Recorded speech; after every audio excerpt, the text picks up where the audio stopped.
Olá, seres humanos! Que bom tê-los por aqui! Eu sou a professora Tatiane Cardoso e você está no canal G de Gestão.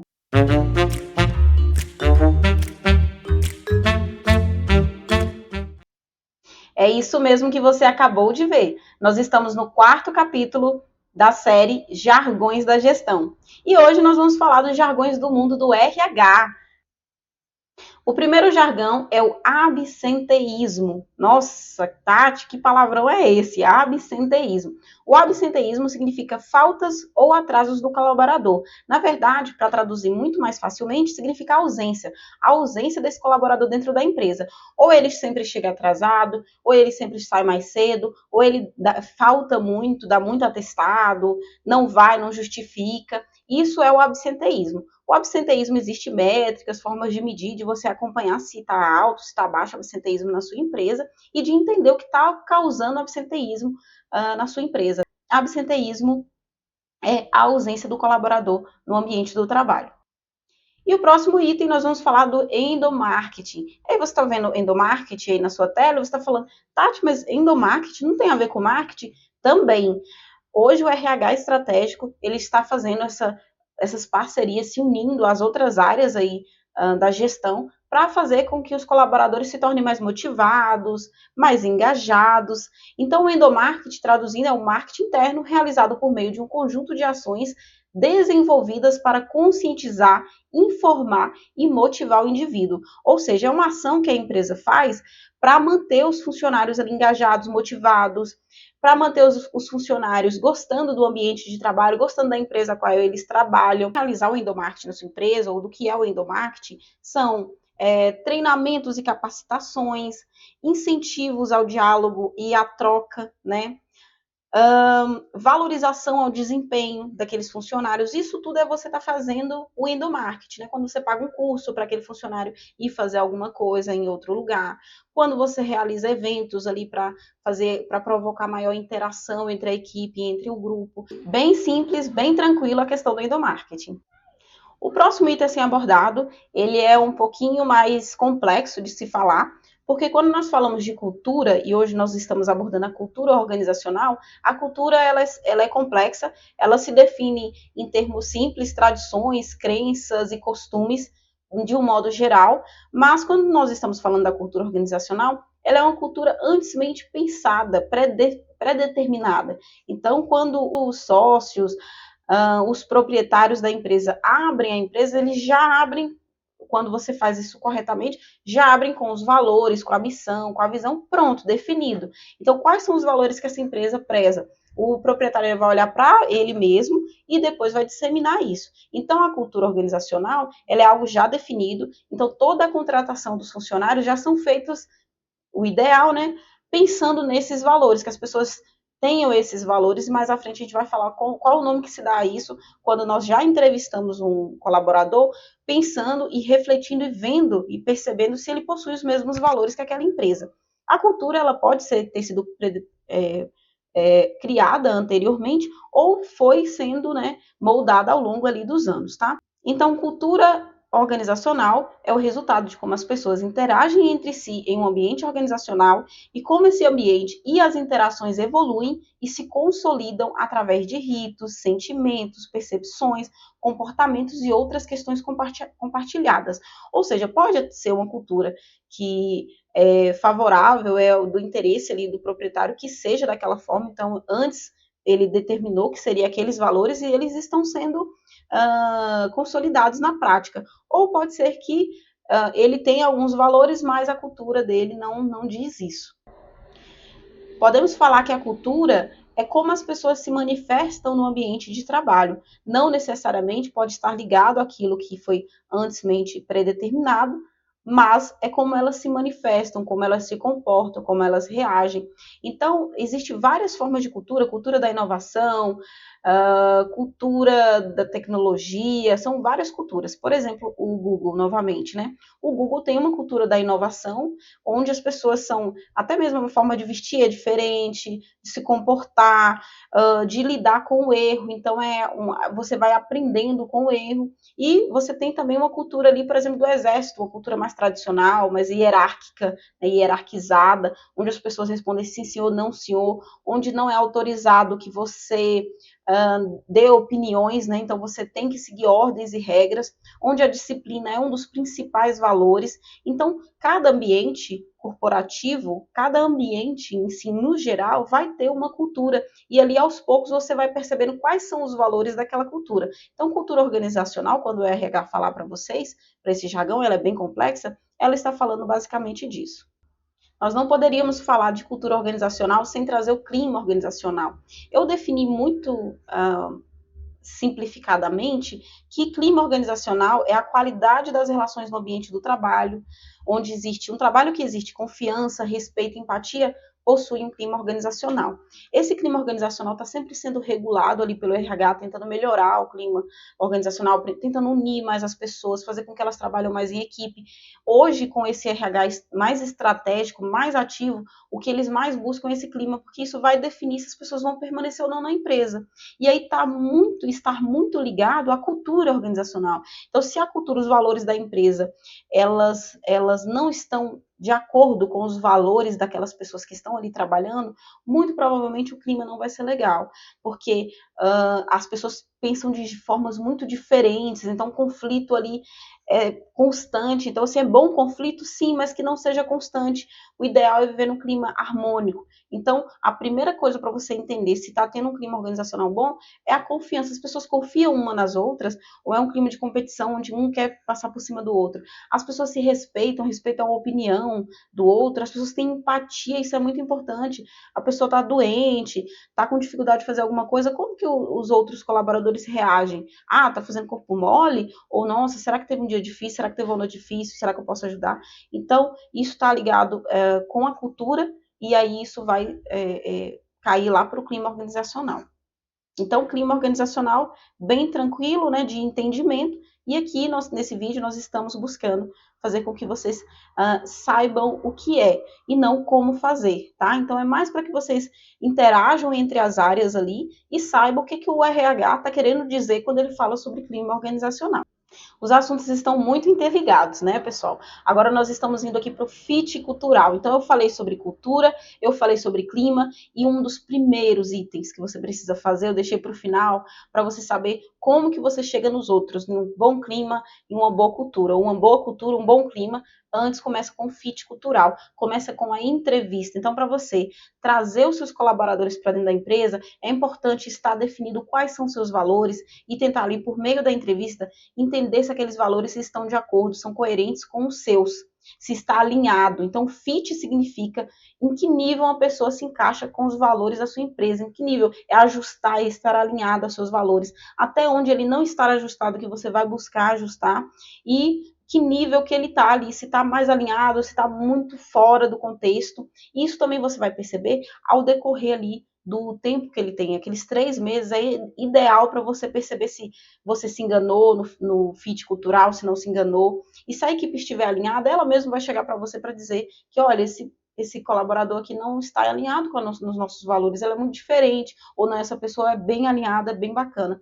Por exemplo, a Zappos, que eu ficou considerada como a empresa mais feliz do mundo, ela perdia grandes talentos que poderia gerar ali de imediato uma diferença gigantesca na empresa dela por não ter os valores alinhados. Então, assim, não adianta você estar aqui dentro da minha empresa se você vai destruir com a cultura que eu demorei tantos anos para construir, porque você não está alinhado, você não tem, talvez, trabalho em equipe ou algumas coisas que são essenciais para estarem aqui dentro. Então, os valores, o fit cultural, ele é extremamente importante. Então, fit cultural é você estar alinhado à cultura daquela empresa. E muitas empresas hoje estão deixando de lado aqueles talentos ali que tem muitas hard skills, e vocês vão saber mais à frente o que é hard skills. Tem muitas hard skills, mas as soft skills, que é muito importante para aquele colaborador conviver naquele ambiente de trabalho, ele não tem, então a pessoa acaba liberando ela para uma outra vaga. Fit cultural, muito tranquilo, muito simples. E essa palavrinha aqui, eu acredito que todo mundo já recebeu e já deu em algum momento. Então, em algum momento você já fez o feedback, em algum momento você já recebeu o feedback. Então, o feedback é o retorno de uma ação. E eu acredito que você já tenha passado por isso, por esse feedback, né? Você já tenha levado o que você pensa sobre aquela outra pessoa, que você considera que é importante ela mudar. Então, geralmente o feedback está ligado a um comportamento, a uma forma de agir. Não é o que a pessoa é. Então, nunca o feedback ele julga o ser humano em si. Ela julga o comportamento, como aquela pessoa agiu em uma determinada situação. Ela agiu bem, ela agiu mal, ela pode melhorar naquele comportamento, aquilo não está ajudando ou colaborando, aquilo ajudou demais para ela conseguir algum objetivo. Tá? Então, o feedback é o mais tranquilo aqui desses 10 jargões. Eu já havia falado para vocês que nós iríamos falar sobre o que é hard skills. Hard skills significa habilidades técnicas. Habilidades técnicas, nós estamos falando sobre coisas que são mensuráveis, que o colaborador ele sabe que é mensurável. Por exemplo, um PowerPoint, né? Você tem um nível intermediário de PowerPoint. Basta uma prova que eu já vou conseguir saber qual é o nível daquele colaborador e medir aquilo numa prova, em um teste. Então, vou construir um teste para que você seja em nível intermediário para dentro da minha organização. Você precisa conseguir fazer esse PowerPoint com esses e esses elementos e você consegue incrementar e a pessoa vai agir. Então, isso é uma hard skills. Algumas coisas que são hard skills, alguns exemplos de hard skills. Graduação, então a sua graduação é uma hard skills, é algo mensurável, você tirou notas boas em várias matérias, então é algo medido. Cursos técnicos, então também são coisas medíveis, mensuráveis, que você consegue observar ali na hora que ele vai agir. Então você vai fazer, você tem que saber sobre saúde e segurança do trabalho, você precisa saber o que é um ASO. Saúde e segurança do trabalho, você precisa saber o que é um ASO, o que é um atestado de saúde médico ocupacional. Você sabe o que é, então a pessoa vai te entregar várias folhas e falar, esse é um atestado, esse é um ASO. Esse é um relatório de PCSMO. Meu Deus, que dificuldade. Então, você vai conseguir identificar ali e aquilo é medível. Aquilo ali, você consegue fazer uma prova para a pessoa para ver se ela tem aquele nível de conhecimento. Então, tudo que for mensurável, ela é uma habilidade técnica. Tá? Então, experiência em alguma área. Então, eu sei vender. Vai lá, você vai ter que vender esse produto. Você vai conseguir fazer. Então, são coisas que são mensuráveis, né? Então, isso é uma habilidade técnica. Bem tranquilo, hard skills, né? Temos que falar de soft skills. As soft skills são habilidades comportamentais, ou seja, ela vem do comportamento. Tati, o que seria um comportamento? Comportamento é criatividade, não tem como medir. Nossa, essa pessoa aqui é criativa, então vamos ver quão criativa ela é. Eu vou dar uma prova. Não tem como você medir a criatividade, a resiliência, se a pessoa realmente ela pega uma coisa para fazer e ela vai terminar, ela tem esse comportamento de resistir, de continuar. A boa comunicação, se a pessoa se comunica bem ali, ela tem uma boa relação interpessoal, sabe trabalhar em equipe, e as reações humanas, elas são imprevisíveis. Então, no momento, a pessoa fala, eu sei lidar sob pressão. E é pedido, né? Então, em muitas vagas você vai ver habilidades técnicas e habilidades comportamentais. E no momento a pessoa fala, eu tenho essa habilidade, mas não tem como a empresa garantir que aquela pessoa tem. Hoje tem aí no RH as ferramentas DISCs, que tenta ali identificar o perfil comportamental. Mas claro, gente, nunca vai ser 100% aquele perfil, porque uma coisa é o que eu digo que eu sou, uma coisa é o que eu gostaria de ser, uma visão que eu tenho de mim. Outra coisa é o que eu realmente sou no momento que as coisas ocorrem. Então, está ligado a comportamento, tá? Soft skills, muito tranquilo, né? Bem tranquilo mesmo, o que é soft e o que é hard. Outro ponto bem interessante de se falar aí no mundo do RH é o que é onboarding. O onboarding hoje, se você olhar no LinkedIn, provavelmente você já viu ações de onboarding, mas você já deve ter visto no LinkedIn, se você tem essa rede social, e se não tem, eu recomendo que você tenha, é uma rede social profissional, que faz com que você tenha um currículo ali mais ativo, que os recrutadores vão lá e vão ver o que você está fazendo, se você está estudando, se você, enfim, qual é a vaga que você está buscando, uma boa forma é um portfólio. O LinkedIn hoje é um portfólio. Então, você já deve ter visto, se vocês têm essa rede social do LinkedIn, as pessoas receberem, por exemplo, quando entra na empresa, um kit de boas-vindas, com caderninho, com caneca, com mochila. Você já deve ter visto as pessoas que trabalham no home office ganharem computador, entre outras coisas, uma cartinha. Então, o que você está vendo é o onboarding, é a integração do colaborador novo dentro da empresa. É E existe, né, para as empresas presenciais, até pessoas que são direcionadas e são pagas ou recompensadas por receberem esses colaboradores novos e passarem quais são os valores da empresa, passar as novas habilidades que ele tem que ter, as competências que ele tem que ter, que são ao chá, né, comportamento, habilidades e atitudes, ou seja, como que deve se comportar ali naquela nova empresa, quais são as habilidades que ele precisa desempenhar, qual é a função que ele tem que desempenhar, como que funciona, se é uma empresa que você trabalha, tem hora extra, você precisa ficar até mais tarde, se não é. Então, essa integração, esse onboarding é isso, é você trazer o colaborador para dentro da empresa e reduzir o tempo dele de conhecer. Então, assim, o quanto antes minimizar ali o tempo dele de adaptação, minimizar o tempo dele de adaptação. Onboarding, tranquilo, né?